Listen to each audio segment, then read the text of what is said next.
എല്ലാവർക്കും സലു കിച്ചണിലേക്ക് സ്വാഗതം. അപ്പോൾ ഇതാ നല്ല മഴ പെയ്തുകൊണ്ടിരിക്കുകയാണ്.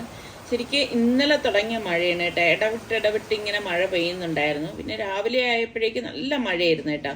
അങ്ങനെ കാർ നന്നായിട്ട് നനഞ്ഞു കിടക്കുന്ന സമയമായിരുന്നു. അപ്പോഴേക്ക് നിസാർക്ക് പറഞ്ഞ ഇപ്പം ആണെങ്കിൽ പിന്നെ കഴുകാനായിട്ട് വെള്ളം നമ്മൾ വേസ്റ്റ് ആക്കണ്ടല്ലോ, അല്ലാതെ തന്നെ നനഞ്ഞിട്ടുണ്ടോ, ഇനി തുടച്ചാൽ മതിയല്ലോ എന്ന് പറഞ്ഞപ്പോൾ സൽമാൻ കാറ് തുടക്കുകയാണ്.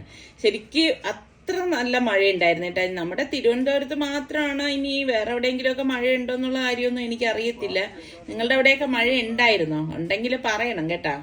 ഇത് തുടച്ചോണ്ടിരിക്കുമ്പോൾ തന്നെ സൽമാൻ പറയുന്നുണ്ട്, അപ്പൊ തുടയ്ക്കുന്നത് വേസ്റ്റ് ആണ്, ഇനിയും മഴ പെയ്യും, ഇപ്പം വണ്ടി കൊണ്ട് നമ്മൾ പുറത്തേക്കൊക്കെ പോവുകയാണെങ്കിലും ബുദ്ധിമുട്ടാവുമല്ലോ. പിന്നെ കഴിഞ്ഞപ്പോഴേക്കും ഞാൻ കുഞ്ഞിന് ആഹാരം കൊടുക്കണേ. നമ്മുടെ സനമോൾക്ക് ആഹാരം കൊടുക്കുക എന്ന് പറഞ്ഞാൽ ഭയങ്കര പാടാണ് കേട്ടോ. ഫാബിമോൾ കൊടുക്കുമ്പോൾ ചിലപ്പം ഇവക്ക് ഇങ്ങനെ ദേഷ്യപ്പെടുകയൊക്കെ ചെയ്യുവേ കുഞ്ഞിൻ്റെ അടുത്ത്. അപ്പം ഞാൻ പറയും വേണ്ട, അങ്ങനെ കൊടുക്കണ്ടെന്ന് കരുതിയിട്ട് ഞാൻ ഇങ്ങനെ സമാധാനിപ്പിച്ചൊക്കെ കൊടുക്കുകയാണ്. അതിങ്ങനെ എന്ത് പറയാൻ, ഇപ്പം കഴിക്കത്തില്ല, തുപ്പിത്തരയുള്ളൂ കേട്ടോ. പിന്നെ അത് കഴിഞ്ഞ് നേരെ കിച്ചണിലേക്ക് വന്നു. ഉള്ളിയൊക്കെ ഞാൻ പൊളിച്ച് വെച്ചിട്ടുണ്ടായിരുന്നു കേട്ടോ. ഇപ്പം നോമ്പാണെങ്കിലും ഇപ്പം നോമ്പ് തുറക്കുള്ള പണികളൊക്കെ നേരത്തെ ചെയ്തു വെക്കുകയാണെങ്കിൽ ഞാൻ നേരത്തെ മുൻപെപ്പോഴും പറയത്തില്ലേ, നമുക്ക് ഈ ഭാഗത്ത് ചെയ്യാനൊക്കെ സമയം കൂടുതലായിട്ട് കിട്ടും. അപ്പം ഞാൻ ഉള്ളിയൊക്കെ ഒന്ന് സ്ലൈസ് ചെയ്ത് എടുത്തിട്ടുണ്ട്. ഇപ്പം നല്ല ഒരു അടിപൊളി റെസിപ്പിയാണ് ഇന്ന് തയ്യാറാക്കുന്നത്. അപ്പം നമുക്ക് കുറച്ച് വെളുത്തുള്ളിയും ഇഞ്ചിയും വേണം, അതൊന്ന് ചതച്ചെടുക്കണം. ഇപ്പം എല്ലാ കറികൾക്കും നമ്മൾ ഒരേപോലെ അല്ലല്ല റെഡിയാക്കി എടുക്കുന്നത്. അപ്പം ഇതിന് ഞാൻ ചതച്ചിട്ടാണ് എടുക്കുന്നത്, അപ്പോഴാണ് അതിന് ടേസ്റ്റൊക്കെ ഉണ്ടാവണത് കേട്ടോ. അപ്പോൾ ഞാൻ ഇവിടെ ചതച്ചെടുത്തിട്ടുണ്ട്. ഇനി നമുക്ക് വേണ്ടത് മുട്ടയാണ്. മുട്ടയൊന്ന് പുഴുങ്ങിയെടുക്കണം. അപ്പോൾ എളുപ്പത്തിന് വേണ്ടിയിട്ട് ഞാൻ ഇങ്ങനെയൊക്കെയാണ് ചെയ്യുന്നത് കേട്ടോ. അതല്ല നമ്മളുടെ ഇതൊന്നും ഇല്ലെങ്കിലും പാത്രത്തിൽ വെള്ളം ഒഴിച്ച് ഉപ്പിട്ടിട്ട് നമ്മൾ ബോയിൽ ചെയ്ത് എടുത്താലും മതിയാകും കേട്ടോ. അപ്പം മുട്ട അവിടെ ബോയിലാകുന്ന സമയം കൊണ്ട് നമുക്കിനിയിപ്പം ഇത് റെഡിയാക്കാനുള്ള കാര്യം നോക്കാം. അപ്പോൾ പാനിലേക്ക് ഞാനൊരു 2 ടേബിൾ സ്പൂൺ ഓയിൽ ഒഴിച്ച ശേഷം പെരിഞ്ജീരകം 1/2 ടീസ്പൂൺ ഇട്ടൊന്ന് പൊട്ടിച്ചിട്ട് നമുക്ക് ഈ സവാള സ്ലൈസ് ചെയ്തത് ഇതിലേക്ക് ഇട്ടിട്ട് വഴറ്റി കൊടുക്കാം. അപ്പോൾ ഇത് സ്ലൈസ് ചെയ്ത് എടുത്തത് കൊണ്ട് തന്നെ പെട്ടെന്ന് നമുക്ക് ഈ സവാളയൊക്കെ വഴണ്ടി കിട്ടും കേട്ടോ. അപ്പം ഞാൻ ഇതൊന്ന് വഴറ്റി കൊടുക്കാണ്. മുമ്പൊക്കെ ഞാൻ കുക്ക് ചെയ്യുന്നത് നോമ്പിൻ്റെ സമയത്തൊക്കെ ആണെങ്കിൽ അസർ കഴിഞ്ഞിട്ടാണ് കയറിയിരുന്നത് കേട്ടോ. എന്നിട്ട് നമുക്കിതിലേക്ക് ഈ ചതച്ച് വെച്ചിരിക്കുന്ന ഇഞ്ചി വെളുത്തുള്ളി ഉണ്ടല്ലോ, അതും കൂടി ഇട്ടിട്ട് ഒന്ന് വഴറ്റി കൊടുക്കണം. അപ്പം ഇപ്പോഴും ഞാൻ ഈ മോളും കൂടി ഉള്ളതല്ലേ, അപ്പം അതുകൊണ്ട് ഞാൻ വിചാരിക്കുന്നത് നേരത്തെ പണികളൊക്കെ ഒന്ന് തീർത്ത് വയ്ക്കാൻ കരുതിയിട്ടാണ് അങ്ങനെ ചെയ്തെടുത്തിരിക്കുന്നത്. പിന്നെ നമുക്ക് ക്യാപ്സിക്കത്തിൻ്റെ പകുതിയാണ് ഞാൻ കട്ട് ചെയ്ത് അതിലേക്ക് ചേർത്ത് കുറച്ച് കറിവേപ്പിലയും കൂടി ഇട്ട് കൊടുക്കുന്നുണ്ടേ. എന്നിട്ടൊന്ന് വഴറ്റി കൊടുക്കാം. പിന്നെ സവാള ഒരുപാട് അങ്ങ് വഴലേണ്ട ആവശ്യമില്ല, ഇതുപോലെ ഒന്ന് വഴണ്ടു കൊടുത്താൽ മതി. അപ്പോൾ ഇനി നമുക്കിതിലേക്ക് പൊടികളൊക്കെ ചേർത്ത് കൊടുക്കാം കേട്ടോ. അപ്പം ഞാൻ നേരത്തെ തന്നെ നോമ്പിന് മുമ്പ് തന്നെ മുളക് ഒക്കെ പൊടിച്ച് വെച്ചിട്ടുണ്ടായിരുന്നു. കുറേ പേര് എൻ്റെ അടുത്ത് ചോദിച്ചു ഏത് മുളക് പൊടിയാണ് ഉപയോഗിക്കുന്നതെന്ന്. ഞാൻ കാശ്മീരി ചില്ലി പൗഡറാണ് ഉപയോഗിക്കുന്നത്, അതാണ് പൊടിച്ച് ഉപയോഗിക്കുന്നത്. ഇപ്പോൾ 2 ടീസ്പൂണാണ് ഇതിലേക്ക് ചേർത്തിട്ട് 1 ടീസ്പൂൺ കുരുമുളക് പൊടിയും 1 ടീസ്പൂൺ ഗരം മസാല പൊടിയും 1 ടീസ്പൂൺ മഞ്ഞൾപ്പൊടിയും പിന്നെ നമുക്ക് മല്ലിപ്പൊടി വേണം, അത് 2 ടീസ്പൂൺ ചേർത്ത് കൊടുക്കുന്നുണ്ട്. പാകത്തിനുള്ള ഉപ്പും കൂടി ഇതിലേക്ക് ഇട്ടിട്ട് എല്ലാം ചേർത്ത് നമുക്കൊന്ന് വഴറ്റി കൊടുക്കാം. അപ്പോൾ പൊടികൾ കരിഞ്ഞു പോകാതിരിക്കാൻ പ്രത്യേകം ശ്രദ്ധിച്ചേക്കണം. നമ്മൾ എന്തുണ്ടാക്കുമ്പോഴാണെങ്കിലും ഈ പൊടികൾ കരിഞ്ഞു പോയി കഴിഞ്ഞാൽ പിന്നെ ആ കറികൾക്കൊന്നും, അല്ലെങ്കിൽ എന്താണോ ഉണ്ടാക്കുന്നത് ആ മസാലയ്ക്ക് ഒരു ടേസ്റ്റ് ഉണ്ടാകത്തില്ല കേട്ടോ. ഇതൊന്ന് വഴറ്റി കൊടുത്ത ശേഷം ഞാൻ ഇതിലേക്ക് ഒരു 1.5 തക്കാളി അരിഞ്ഞതാണ് കേട്ടോ, അതും കൂടി ഇതിലേക്ക് ഇട്ട് കൊടുക്കുകയാണ്. ചെറിയ തക്കാളി ആണെങ്കിൽ 2 ചേർത്തോളൂ. എന്നിട്ട് ഇതുപോലെ ഒന്ന് വഴറ്റി കൊടുക്കണം. അപ്പം നമ്മളുടെ മസാല ഇവിടെ റെഡിയാന്ന് പറഞ്ഞാൽ ആ തക്കാളി ഒന്ന് ചൂടായാൽ മാത്രം മതി, ഒരുപാട് അത് കുക്കായി ഉടഞ്ഞു വരേണ്ട ആവശ്യമൊന്നുമില്ല. അപ്പം ഞാൻ ഇവിടെ സ്ലോ ഫ്ലെയിമിലാണ് വെച്ച് കൊടുത്തിരിക്കുന്നത്. അപ്പോഴേക്ക് നോക്കുമ്പോൾ മുട്ട ബോയിലായിട്ടുണ്ട്. ഇനി നമുക്ക് ഈ മുട്ട ഞാനിപ്പോൾ തണുത്ത വെള്ളത്തിലേക്ക് ഇട്ടിട്ട്, അപ്പോൾ തോല് പൊളിച്ചെടുക്കാൻ എളുപ്പമായിരിക്കും കേട്ടോ. അപ്പോഴേക്ക് നമ്മുടെ തക്കാളിയും മസാലയും എല്ലാം ഒന്ന് യോജിച്ച് വന്നിട്ടുണ്ട്. അപ്പം ഇത്രയും മാത്രം മതിയാകും. ഇനി നമുക്ക് ഈ മസാലക്കൂട്ട് ഒരു പ്ലേറ്റിലേക്കൊന്ന് മാറ്റി കൊടുക്കാം. അപ്പം നമ്മൾ ഓരോന്നിനും ഉണ്ടാക്കണ മസാലക്കൂട്ടിൽ ഈ ചേരുവകൾ അങ്ങോട്ടും ഇങ്ങോട്ടും മാറുമ്പോഴാണ് അതിൻ്റെ ടേസ്റ്റിനും ഒക്കെ ചെറിയ ചെറിയ വ്യത്യാസങ്ങളൊക്കെ ഉണ്ടാകുന്നത് കേട്ടോ. അപ്പം ഞാൻ നമ്മുടെ മസാല തണുക്കാനായിട്ട് മാറ്റി വെച്ചിട്ടുണ്ട്. അപ്പം നമ്മൾ ഈ പുഴുങ്ങി എടുത്തിരിക്കുന്ന മുട്ട ഒന്ന് സ്ലൈസ് ചെയ്തെടുക്കണം കേട്ടോ. അപ്പം ഇതൊന്നും ഇല്ലെങ്കിലും കുഴപ്പമൊന്നുമില്ല, നമ്മൾ കത്തി കൊണ്ടൊന്ന് കട്ട് ചെയ്തെടുത്താൽ മാത്രം മതി. ഇതിപ്പോൾ എൻ്റെ കയ്യിലിരിക്കുന്നത് കൊണ്ട് ഞാനിതൊക്കെ എടുത്തു വെച്ച് ഉപയോഗിക്കുന്നതേ ഉള്ളൂ കേട്ടോ. അപ്പോൾ ഇതുപോലെ വിട്ട് വരും കേട്ടോ. എനിക്ക് ഇങ്ങനെയുള്ള സ്ലൈസർ ഇങ്ങനെയൊക്കെയുള്ള ഐറ്റംസ് ഒക്കെ കാണാൻ ഭയങ്കര ഇഷ്ടമാണ്. അതുകൊണ്ടാണ് ഇങ്ങനെ കാണുമ്പോൾ വാങ്ങി വെക്കുന്നത്. അപ്പം മുട്ട സ്ലൈസ് ചെയ്ത് ഞാനൊരു ബൗളിലേക്ക് മാറ്റിയിട്ടുണ്ട്. അപ്പോൾ ഇതിന്റെ ബാറ്റർ തയ്യാറാക്കാൻ വേണ്ടിയിട്ട് മിക്സിയുടെ ജാറിലേക്ക് നമുക്ക് 2 മുട്ട പൊട്ടിച്ച് ഒഴിച്ചു കൊടുക്കാം. ഇനി നമുക്കിതിലേക്ക് വേണ്ടത് ഓയിലാണ്. 1/4 കപ്പ് ഓയിൽ, വെളിച്ചെണ്ണ എടുക്കരുത് കേട്ടോ. ഓയിൽ ഒഴിച്ച ശേഷം നമുക്കിതിലേക്ക് പാല് വേണം. 2.5 കപ്പ് പാല് ഞാൻ ഇതിലേക്ക് ഒഴിച്ചു കൊടുക്കുകയാണ് കേട്ടോ. അപ്പം ഇത് കറക്റ്റ് അളവാണ് ഞാനിപ്പോൾ ഈ പറയുന്നത്. ഇനി നമുക്കിതിലേക്ക് നമ്മളുടെ മൈദാമാവ് വേണം. അത് ഞാനിവിടെ 2 കപ്പ് എടുത്തിട്ടുണ്ട്. പിന്നെ 1 ടീസ്പൂൺ കുരുമുളക് പൊടിയും പാകത്തിനുള്ള ഉപ്പും അതുപോലെ ഒരു 3 അല്ലി വെളുത്തുള്ളിയും കൂടി ചേർത്തിട്ട് ഇത് നമുക്ക് നന്നായിട്ടൊന്ന് അടിച്ചെടുക്കണം. അപ്പോൾ ഇതിവിടെ നല്ലതുപോലെ അടിച്ചെടുത്തിട്ടുണ്ട്. ഇനിയിപ്പോൾ നമുക്ക് ഗ്യാസ് ഓൺ ചെയ്ത് ഫ്ലെയിം ഒന്ന് കുറച്ച് വെച്ച ശേഷം ഒരു ദോശക്കല്ല്, ഞാൻ ഇരുമ്പിൻ്റെ ഒരു ദോശക്കല്ലാണ് എടുത്തു വെച്ചിരിക്കുന്നത് കേട്ടോ. അതിൻ്റെ മീതെയാണ് നമ്മൾ ഉണ്ടാക്കേണ്ട പാൻ വെച്ച് കൊടുക്കേണ്ടത്. ഡയറക്റ്റ് നമ്മൾ തീയിൽ ഈ പാൻ വെക്കരുത്, എങ്കിൽ ഇത് അടുക്കി പിടിക്കാനുള്ള സാധ്യത കൂടുതലാണ്. അപ്പോൾ ഇങ്ങനെ മാത്രമേ ചെയ്യാവൂ. കുറച്ച് ഓയിൽ നമ്മളുടെ ഈ റെഡിയാക്കേണ്ട പാനിലേക്ക് ചുറ്റിനും ഒന്ന് ബ്രഷ് ചെയ്ത് കൊടുക്കണം കേട്ടോ. പെട്ടെന്ന് വിട്ട് കിട്ടാൻ വേണ്ടിയിട്ടാണ് നമ്മൾ ഓയിൽ ഇതിലേക്ക് ബ്രഷ് ചെയ്ത് കൊടുക്കുന്നത്. ഇനി നമ്മൾ ഈ തയ്യാറാക്കി വെച്ചിരിക്കുന്ന മാവുണ്ടല്ലോ, അത് നമുക്കിതുപോലെ ഒന്ന് ഒഴിച്ചു കൊടുക്കാം. ഒഴിച്ചു കൊടുത്ത ശേഷം ഞാൻ ഇതൊന്ന് കുക്കാവാൻ വേണ്ടിയിട്ട് ഒന്ന് മൂടി വെച്ച് കൊടുക്കുകയാണ് കേട്ടോ. ഒരു 2 മിനിറ്റ് അത്രയും മാത്രം മതിയാകും. ഒരുപാട് അങ്ങ് കുക്കാവണ്ട. മസാല താഴെ പോകാതിരിക്കാനാണ് അങ്ങനെ ചെയ്യണത്. അപ്പോൾ ഇത് സ്റ്റീം നിൽക്കാൻ വേണ്ടിയിട്ടാണ് ആ ഹോള് ഞാൻ ഗ്രാമ്പു കൊണ്ട് അടച്ചത് കേട്ടോ.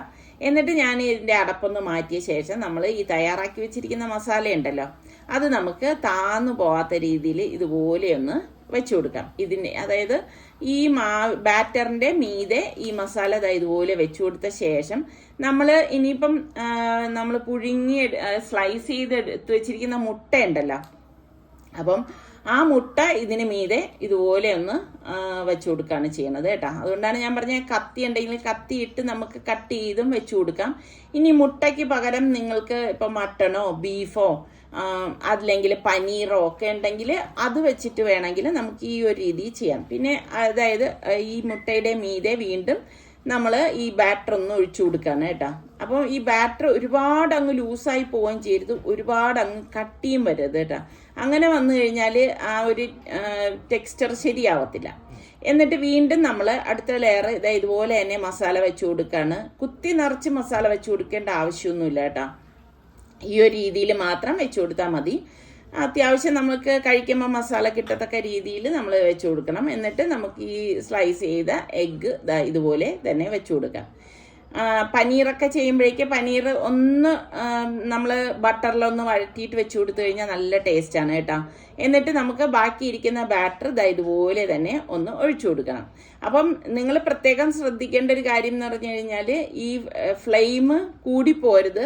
അപ്പോൾ അടിക്ക് പിടിക്കാൻ സാധ്യതയുണ്ട്. അതുപോലെ ഇതുപോലെ ഒരു ദോശക്കല്ലും എല്ലാം വെച്ചിട്ട് അതിൻ്റെ മീതെ വെക്കണേ. പിന്നെ മീതെ ഇതുപോലെ കുറച്ച് ചില്ലി ഫ്ലേക്സ്, ഒരു ഭംഗിക്ക് വേണ്ടിയിട്ടാണ് ഞാൻ ഇതുപോലെ ഇട്ട് കൊടുക്കുന്നത്. പിന്നെ കുറച്ച് കറിവേപ്പിലയും കൂടി ഒന്ന് അരിഞ്ഞിട്ട് നമുക്ക് ഇതുപോലെ ഒന്ന് ഇട്ട് കൊടുക്കാം കേട്ടോ. അപ്പം നല്ലൊരു ഭംഗിയായിരിക്കും. ഇത് റെഡിയാകുന്ന അനുസരിച്ച് നല്ല ഒരു മണമായിരിക്കും. എന്നിട്ട് ഇനിയിപ്പോൾ ജോലിയൊന്നുമില്ല, ഇതിപ്പോൾ എളുപ്പമല്ലേ നമുക്ക് ഉണ്ടാക്കിയെടുക്കാൻ. ആ മസാല ഉണ്ടാക്കുന്ന ആ ഒരു ടൈം മാത്രമേ നമ്മൾ ശരിക്കും പറഞ്ഞാൽ ഇതിനെ എടുക്കുന്നുള്ളൂ കേട്ടോ. എന്നിട്ട് നമുക്കിത് മൂടി വെച്ച് കൊടുക്കാം. ഒരു 20 മിനിറ്റെങ്കിലും വേണം. ബാക്കി മസാല ഞാനിപ്പോൾ മാറ്റി വെക്കാണ് കേട്ടോ. ഇത്രയും ബാക്കി വന്നിട്ടുണ്ടായിരുന്നു. പിന്നെ ഞാൻ നമ്മളുടെ ഇതെന്ന് പറഞ്ഞാൽ ബ്രോക്കൺ വീറ്റാണ് കേട്ടോ, ഗോതമ്പ് പൊടിച്ചത്. അപ്പം കുക്കറിലേക്ക് നമുക്ക് കുറച്ച് നെയ്യ് ഒഴിച്ചു കൊടുക്കാം. ഒരു 2 ടേബിൾ സ്പൂൺ നെയ്യ് കേട്ടോ. പിന്നെ നമുക്ക് പട്ട, ഗ്രാമ്പു, പിന്നെ ഉലുവ, പെരിഞ്ജീരകം ഇത്രയൊന്ന് പൊട്ടിച്ച ശേഷം ഇതുപോലെ ഒരു 1.5 കൈപ്പിടി സവാള ഇട്ടിട്ട് നമുക്കിതൊന്ന് വഴറ്റി കൊടുക്കാം. അപ്പോൾ ബട്ടറിലാണ് നമ്മളിതൊന്ന് വഴറ്റിയെടുക്കുന്നത്. ഈ സമയം കൊണ്ട് ഞാൻ ആ ഗോതമ്പ് ഒന്ന് നന്നായി കഴുകി എടുത്തിട്ടുണ്ടായിരുന്നേ. പിന്നെ കുറച്ച് ചിക്കൻ എല്ലോട് കൂടിയിട്ടുള്ളത് ഇതിലേക്ക് ഇട്ടിട്ട് വഴറ്റി കൊടുക്കാം. ഒരു 1/4 കപ്പ് മതി എല്ലാം കൂട്ടിയിട്ട് ചിക്കൻ കേട്ടോ. എത്രയാണോ നമ്മുടെ കയ്യിൽ ഇരിക്കുന്നത് അതങ്ങ് ചേർത്ത് കൊടുത്താൽ മതി, ഒരുപാട് വേണ്ട കേട്ടോ. എന്നിട്ട് നമുക്കത് ഇതുപോലെ ഒന്ന് വഴറ്റിയെടുക്കണം. വഴറ്റി കൊടുത്ത ശേഷം നമുക്കിതിലേക്ക് ഒരു ക്യാരറ്റ്, ചെറിയ ഒരു ക്യാരറ്റാണ് ചേർത്ത് കൊടുക്കുന്നത്. പിന്നെ പുതിന ഇലയും കൂടി ചേർത്ത് കൊടുക്കണം കേട്ടോ. എല്ലാം കൂടി ചേർത്ത് നമുക്കിത് ഇതുപോലെ ഒന്ന് വഴറ്റി കൊടുക്കാം. അപ്പം ക്യാരറ്റൊക്കെ കുട്ടികൾക്കൊക്കെ എന്തായാലും ഇഷ്ടമുള്ള ഒരു സംഭവമല്ലേ. അതുപോലെ വളരെ ഹെൽത്തി ആയിട്ടുള്ളൊരു ഐറ്റം കൂടിയാണല്ലോ. എന്നിട്ട് ഇതുപോലെ ഒന്ന് വഴറ്റി കൊടുത്ത ശേഷം നമുക്കിതിലേക്ക് 1/2 ടീസ്പൂൺ കാശ്മീരി ചില്ലി പൗഡറും 1 ടീസ്പൂൺ മഞ്ഞൾപ്പൊടി, 1/2 ടീസ്പൂൺ ഗരം മസാല പൊടി, 1/2 ടീസ്പൂൺ കുരുമുളക് പൊടിയും പാകത്തിനുള്ള ഉപ്പും കൂടി ചേർത്തിട്ട് നമുക്കിത് ഇതുപോലെ ഒന്ന് വഴറ്റി കൊടുക്കണം. ഒരുപാട് ഇത് വഴറ്റിയെടുക്കേണ്ട ആവശ്യമില്ല, ഇത്രയും മാത്രം വഴറ്റി കൊടുത്താൽ മാത്രം മതി കേട്ടോ. ഇനിയിപ്പം നമ്മൾ ഇതിലേക്ക് കഴുകി എടുത്ത് വെച്ചിരിക്കുന്ന നമ്മളുടെ ഗോതമ്പുണ്ടല്ലോ, നുറുക്ക് ഗോതമ്പ്, അത് ഇതിലേക്ക് ഇട്ട് കൊടുക്കാം. ഇത് നമുക്ക് പാക്കറ്റിൽ വാങ്ങിക്കാൻ കിട്ടും കേട്ടോ, അല്ലാതെ നമ്മൾ ഗോതമ്പ് പൊടിച്ചിട്ട് വേണമെങ്കിലും അങ്ങനെ ചെയ്യാം. പക്ഷെ നമുക്കിപ്പോൾ ഇതൊക്കെ വാങ്ങിക്കാനായിട്ട് കിട്ടുമല്ലോ. ഞാനിത് വാങ്ങിയതാണേ. അതും കൂടി ഇതിലേക്ക് ഇട്ടിട്ട് നമുക്കിത് ഇതുപോലെ ഒന്ന് ഇളക്കി കൊടുക്കാം. നമ്മളുടെ വീട്ടിലുള്ളവർക്ക് എത്രയാണോ വേണ്ടത് അതിനനുസരിച്ച് നിങ്ങൾ ഗോതമ്പിൻ്റെ അളവ് കൂട്ടിയാൽ മതി കേട്ടോ. ഇനി ഇതിലേക്ക് പാകത്തിലുള്ള തിളച്ച വെള്ളമാണ് ഞാൻ ഒഴിച്ചു കൊടുത്തിരിക്കുന്നത്. എന്നിട്ട് നമുക്ക് ഇതുപോലെ ഒന്ന് ഇളക്കി കൊടുക്കണം. ഇതിനൊന്നും പ്രത്യേകിച്ചൊരു കണക്കില്ലാത്തത് കൊണ്ടാണ് ഞാൻ അങ്ങനെ ഒരു കണക്ക് വെള്ളത്തിൻ്റെത് പറയാത്തത് കേട്ടോ. അപ്പം ഇത് ഓവറായിട്ട് വെള്ളം ഒഴിച്ചു കഴിഞ്ഞാൽ അത് എന്ത് പറയാൻ, വിസിലടിക്കുമ്പോഴേക്ക് തിളച്ച് പുറത്തേക്ക് ചാടും. അങ്ങനെയും ഒരു സാധ്യത കൂടുതലാണ്. ഇപ്പം ഞാൻ മറ്റൊരു പാന് ഒന്ന് ഓയിൽ ബ്രഷ് ചെയ്ത് കൊടുക്കാണ് കേട്ടോ. ഒന്ന് സ്പ്രേ ചെയ്തു ഓയിൽ, എന്നിട്ട് ഇതുപോലെ ഒരു ബ്രഷ് കൊണ്ടൊന്ന് ബ്രഷ് ചെയ്ത് കൊടുക്കണം. അപ്പോൾ ഒരു 20 മിനിറ്റ് കഴിഞ്ഞിട്ടുണ്ട്. അപ്പം ഞാൻ അടപ്പൊന്ന് മാറ്റി നമ്മളുടെ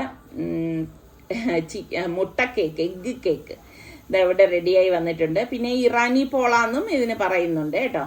അപ്പം ഇത് സൈഡൊക്കെ ഇതുപോലെ ഒന്ന് വിട്ട് വരുന്നുണ്ട്, ഈസി ആയിട്ട് തന്നെ വിട്ട് വരും. എന്നിട്ട് നമുക്ക് ഇതൊന്ന് തിരിച്ചു വെച്ചു കൊടുക്കാം. ഇപ്പം പല നാട്ടിൽ ഇതിന് പല പേരാണ് പറയണത്. നിങ്ങളുടെ നാട്ടിൽ ഇതിന് എന്ത് പേരാണ് പറയണതെന്ന് പറയണം കേട്ടോ. അപ്പം ഇതിപ്പോൾ നമ്മുടെ ഫസ്റ്റ് ഈ പറഞ്ഞ മാതിരി നോമ്പൊക്കെ ആകുമ്പോഴേക്കും ആകെ ഒരു ഇതായിരിക്കുമല്ലോ, എന്ത് ഉണ്ടാക്കട്ടെ എന്നൊക്കെ ഉള്ളത്. എന്തായാലും നല്ല കിഡിലൻ റെസിപ്പികൾ ഇനി വരുന്നതാണ്. നിങ്ങൾ മുടങ്ങാതെ നമ്മുടെ വീഡിയോ കാണണം കേട്ടോ. അപ്പോൾ ഇതൊന്ന് മാറ്റാം. ഞാൻ വിചാരിക്കുന്ന നല്ല ഹെൽത്തി ആയിട്ടുള്ള സ്നാക്സ് ഒക്കെ തയ്യാറാക്കാമെന്നാണ് വിചാരിക്കുന്നത്. അടിയിൽ പിടിക്കൊന്നും ചെയ്തിട്ടില്ല. അപ്പം ഇതുപോലെ വെച്ച ശേഷം ഒരു 5 മിനിറ്റ് ഫ്ലെയിം കുറച്ച് വെച്ചാണ് അത് റെഡിയാക്കിയത്. വീണ്ടും നമ്മൾ ഉണ്ടാക്കിയ അതേ പാനിൽ തന്നെ തിരിച്ചു വെച്ചെടുക്കുകയാണ് കേട്ടോ. കാരണം നമ്മളിത് ഇനിയിപ്പോൾ നോമ്പ് തുറക്കണ സമയത്തല്ലേ എടുക്കത്തുള്ളൂ, ഇപ്പം എടുക്കത്തില്ലല്ലോ. അപ്പോൾ അതേ പാനിൽ തന്നെ ഇരിക്കട്ടെ എന്ന് എഴുതി കണ്ടോ. അപ്പം നല്ല പെർഫെക്റ്റ് ആയിട്ട് റെഡിയായി വന്നിട്ടുണ്ട്. നല്ല ചൂടുണ്ട് കേട്ടോ, അതാണ് ഞാൻ ഇങ്ങനെ വെച്ചത്. അപ്പം ഇനി ഇത് അടച്ച് ഞാനൊന്ന് മാറ്റി വെക്കുകയാണ്. അപ്പം ഇതിനിടയിൽ സ്റ്റീം പോയപ്പോഴേക്ക് പ്രഷർ കുക്കർ ഒന്ന് ഓപ്പൺ ചെയ്തു. അപ്പോൾ ഞാൻ വെള്ളം കണ്ട കറക്റ്റ് പരുവത്തിന് ഒന്ന് കുറുകിയിട്ടുണ്ട്. അപ്പം ഇനി നമ്മൾ ഇതിലേക്ക് തേങ്ങാപ്പാൽ ചേർത്ത് കൊടുക്കും കേട്ടോ. അത് ഓപ്ഷണലാണ്, നിങ്ങൾക്ക് അത് തേങ്ങാപ്പാൽ ഇഷ്ടമാണെങ്കിൽ ചേർത്ത് കൊടുക്കാം. അതല്ലാന്നുണ്ടെങ്കിൽ അത് ചേർക്കാതെയും നമുക്ക് ഉപയോഗിക്കാവുന്നതാണ്. ഞാനിപ്പോൾ ഇതിലേക്ക് തേങ്ങാപ്പാൽ ചേർത്ത് കൊടുക്കുകയാണ്. ശരിക്കും നമ്മൾ ആ നോമ്പ് ഉറക്കുന്ന സമയത്ത് തേങ്ങാപ്പാൽ ചേർത്തിട്ട് എടുക്കുന്നതാണ് നല്ലത് കേട്ടോ. ഇപ്പം ഞാനിതിപ്പോൾ രാവിലെ ഉണ്ടാക്കി വീഡിയോയ്ക്ക് നിങ്ങളെ കാണിക്കാൻ വേണ്ടിയിട്ടാണ് ഇപ്പം തന്നെ തേങ്ങാപ്പാൽ ചേർത്തത് കേട്ടോ. അപ്പം നിങ്ങൾ ഇങ്ങനെ രാവിലെയാണ് ഉണ്ടാക്കണമെങ്കിൽ നോമ്പ് ഉറക്കണ നേരത്ത് തേങ്ങാപ്പാൽ ചേർത്താൽ മതിയേ. അപ്പോൾ ഇത് രണ്ടുമാണ് നമ്മളുടെ ഇന്നത്തെ നോമ്പ് തുറ വിഭവം എന്ന് പറയുന്നത്. കണ്ട അടിപൊളിയാണ്. അപ്പം നിങ്ങളൊന്ന് ട്രൈ ചെയ്ത് നോക്കണേ. പിന്നെ അത് കഴിഞ്ഞപ്പോഴേക്കും ഞങ്ങളൊന്ന് പുറത്തേക്ക് ഇറങ്ങാണ്. അപ്പം എനിക്ക് നിസാറിക്കാക്കും അത്യാവശ്യം ഒഴിച്ചുകൂടാൻ പറ്റാത്ത ഒരു സ്ഥലത്തേക്ക് പോകേണ്ടതായിട്ട് വന്നിട്ടുണ്ടായിരുന്നു. അങ്ങനെയാണ് ഇപ്പം ഞങ്ങൾ ഇറങ്ങിയത്. കാരണം സനമോള് പിന്നെ വീട്ടിലിരുത്തിയിട്ട് പിന്നെ കാര്യമൊന്നും ഇല്ലല്ലോ. അപ്പം ഞാൻ പറയും മോളെയും കൂടി ഒരുക്കി ഇറക്കും, നമുക്ക് ഒരുമിച്ച് പോകാമെന്ന് പറഞ്ഞ് അങ്ങനെ ഇറങ്ങിയതാണ് കേട്ടോ. പാവം, അവൾക്ക് എന്തൊരു ഹാപ്പിയാണെന്നറിയാവോ. കൊച്ചു കുഞ്ഞുങ്ങൾക്ക് ഇതൊക്കെ പുറത്തു പോണത്, ഇതുപോലെ മഴ കാണുമ്പോഴേക്ക് ഭയങ്കര അതിശയത്തിൽ അവളിങ്ങനെ നോക്കുന്നുണ്ടായിരുന്നു കേട്ടോ. അപ്പം ഞാനിങ്ങനെ കൊണ്ടുവന്ന് എല്ലാം കാണിക്കും, അല്ലെങ്കിൽ നിസാറിക്ക കൊണ്ടുവന്ന് ഈ മഴയും ഒക്കെ ഇങ്ങനെ അവളെ കാണിച്ചു കൊടുക്കും കേട്ടോ. കൊച്ചു കുഞ്ഞുങ്ങളാണെങ്കിലും അവർക്കതൊരു പുതിയ അനുഭവം തന്നെയാണ്. ഇപ്പൊ കുറേ ദിവസങ്ങൾക്ക് ശേഷമാണ് ഇവിടെ ഇങ്ങനെ മഴ പെയ്യണത് കേട്ടോ. ഇന്നലെ രാത്രിയൊക്കെ നല്ല മഴ ഉണ്ടായിരുന്നു. ഇപ്പോഴും മഴ ഇങ്ങനെ ചെറുതായിട്ട് പെയ്യുന്നുണ്ട്. ഇപ്പൊ സനമോൾക്ക് ഭയങ്കര സന്തോഷം കേട്ടോ. ഇങ്ങനെ അവൾക്ക് ഇങ്ങനെ ടാറ്റ പോവാന്നൊക്കെ പറഞ്ഞ ഭയങ്കര ഇഷ്ടമാണ്.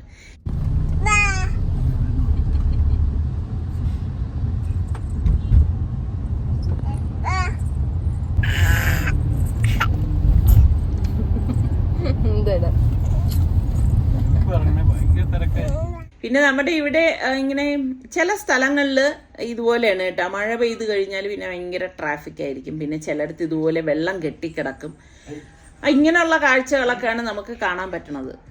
ഇപ്പൊ നമ്മള് അത്യാവശ്യം ഒരു കാര്യത്തിന് വേണ്ടി വന്നതെന്ന് പറഞ്ഞില്ലേ, ആ കാര്യം നടന്നില്ല. അപ്പോഴേക്കും നമ്മൾ വന്ന റൂട്ട് ഈ ലുലുവിൽ പോകുന്ന ആ റൂട്ടാണ് കേട്ടോ. അപ്പോഴേക്കും ഞാൻ പറഞ്ഞു എങ്കിലും പിന്നെ നമുക്കൊന്ന് ലുലു വരെ ഒന്ന് പോവാം, അത്യാവശ്യം കുറച്ച് സാധനങ്ങൾ കൂടി എടുക്കാനുണ്ട്, അതും കൂടി എടുത്തിട്ട് പോവാന്ന് പറഞ്ഞു. അപ്പൊ നിസറിക്ക പറഞ്ഞു ഒന്നും വൈകരുത്, പെട്ടെന്ന് എടുത്തിട്ട് വരണം എന്ന് പറഞ്ഞു. അല്ലെങ്കിൽ നമ്മൾ ഈ നോമ്പ് സമയത്തൊന്നും പുറത്ത് ഈ സമയത്ത് ഇറങ്ങിക്കഴിഞ്ഞാൽ നമുക്കൊന്നും അങ്ങനെ ഒരു കറങ്ങി നടക്കാനൊന്നും തോന്നത്തില്ല, എത്രയും പെട്ടെന്ന് വീട്ടിൽ വരാനേ തോന്നത്തുള്ളൂ കേട്ടോ. അങ്ങനെ ഇപ്പം അവിടെ എത്തി. അപ്പൊ ഈ പറഞ്ഞ മാതിരി നമുക്ക് ഒരു ധാരണ ഉണ്ടല്ലോ എന്തെടുക്കണം എന്നൊക്കെ ഉള്ളത്. അപ്പൊ ഞാൻ പറഞ്ഞു എന്തായാലും നമ്മൾ ഇതുവരെ വന്നതല്ലേ, അപ്പൊ സൽമാന് ഇനിയിപ്പോ സമയം കിട്ടണം എന്നൊന്നും ഇല്ല, സൽമാൻ നല്ല ഷർട്ടൊക്കെ കിട്ടുന്നെങ്കിൽ എടുക്കാം എന്ന് പറഞ്ഞു. കാരണം ഇനിയിപ്പോ പെരുന്നാളിനായിട്ട് പിന്നെ ഇറങ്ങേണ്ട ആവശ്യമില്ലല്ലോ, അവന് സമയം കിട്ടത്തില്ല, അതാണ് കാര്യം. അങ്ങനെ നമ്മൾ അവിടെ സലുവിനുള്ള ഡ്രസ്സൊക്കെ നോക്കണം. അപ്പൊ അതിനിടയിൽ സലു ഒരു ഷർട്ട് കിട്ടി, അതങ്ങനെ എടുത്തിട്ടുണ്ടായിരുന്നു. അപ്പൊ അതങ്ങനെ അങ്ങനെ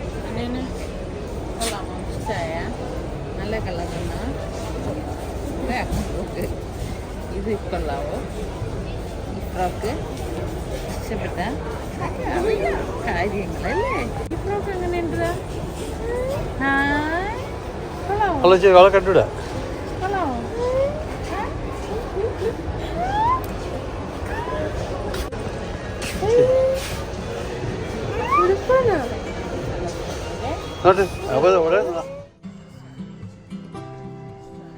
ഇത് തട്ടുന്നില്ല, ചെറിയ പിടിച്ച് തട്ടും.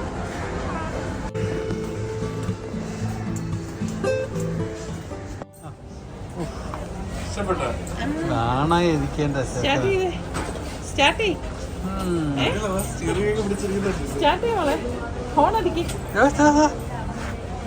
അതിലും തൊടല്ലേ.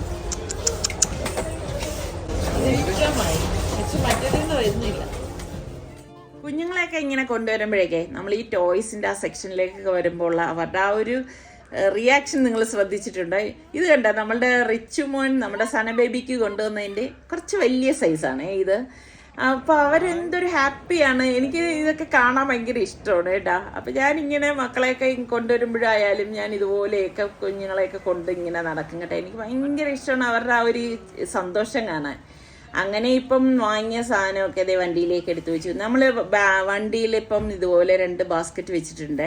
അത് കാരണം എന്ന് വെച്ചാൽ എളുപ്പത്തിന് വേണ്ടിയിട്ടാണ്. അപ്പോഴേക്കും നമ്മൾ ഇതുപോലെ വാങ്ങുന്ന സാധനങ്ങൾ ആ ബാസ്ക്കറ്റിൽ വെച്ച് കഴിഞ്ഞാൽ വീട്ടിൽ ചെന്നിട്ട് ആ ബാസ്ക്കറ്റ് എടുത്ത് അങ്ങ് മാറ്റിയാൽ മതിയല്ലോ. അപ്പൊ ഇതൊക്കെയാണ് നമ്മളുടെ ഇന്നത്തെ വിശേഷങ്ങൾ. ഇനിയിപ്പം നേരെ വീട്ടിലേക്കാണ് പോണത്. എന്തായാലും നിങ്ങൾ മുടങ്ങാതെ ഞങ്ങളുടെ വീഡിയോസ് കാണണം. നല്ല അടിപൊളി ഹെൽത്തി ആയിട്ടുള്ള നമ്മുടെ റംസാൻ റെസിപ്പി ആയിട്ട് നമുക്ക് വീണ്ടും കാണാം. പിന്നെ സബ്സ്ക്രൈബ് ചെയ്യാത്തവരൊക്കെ ഒന്ന് സബ്സ്ക്രൈബ് ചെയ്തേക്കണേ. അടുത്തൊരു നല്ല വീഡിയോയുമായി വരുന്നവരെ എല്ലാവർക്കും ബൈ ബൈ.